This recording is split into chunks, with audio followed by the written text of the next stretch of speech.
तहरीक लब्बैक पाकिस्तान एक बुनियादी सियासी, नज़रियाती और दीनी जमात है और इंशाअल्लाह ये अपने उसूलों की बुनियाद पर और अपने नज़रियात की बुनियाद पर इंशाअल्लाह इलेक्शन लड़ेगी और इसके उसूलों और नज़रियात पर जो भी पार्टी आएगी और जो इसके साथ इल्हाक करेगी वो इसके साथ करेगी। तहरीक लब्बैक पाकिस्तान किसी के साथ इत्तेहाद करने के लिए नहीं जाती।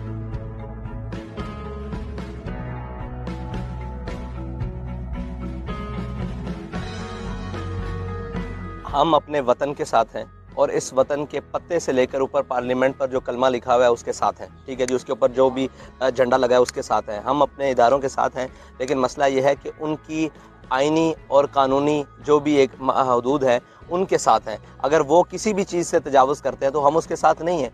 अगर वो किसी भी अपनी हद को तजावुज़ करते हैं तो हम उसके साथ नहीं हैं। दूसरी बात यह है कि वो कुव्वतें कौन सी थीं जो कुव्वतें कहते हैं आप हमारे साथ थी, आपके बकौल हमारे साथ थी और उन्होंने हमें ही मारा, हमें ही गोलियां लगाई। आपको मालूम है, ये कोई मीडिया वाला ज़बान पर लाने के लिए तैयार नहीं कि हमारे 44 शुहदा हैं इस नामूस रिसालत की तहरीक में।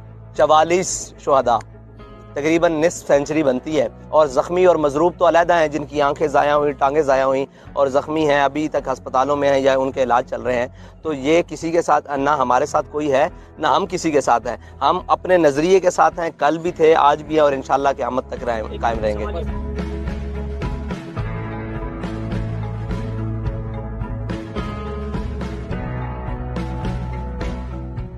जो एक सज़ा के लिए मुजरिम है, आइन शिकन है, उसको पाकिस्तान में कैसे आना चाहिए? अगर आना चाहिए तो उसके ऊपर पहले अदालत का केस चलाना चाहिए और उसको मुजरिम साबित करके फिर मुजरिम तो पाकिस्तान के अंदर हर किस्म का दफन है, उसको हासिल वतन तो उसका पाकिस्तान ही है, लेकिन वो मुजरिम डिक्लेयर होकर फिर जो उसके साथ सलूक हो वो किया जाना चाहिए।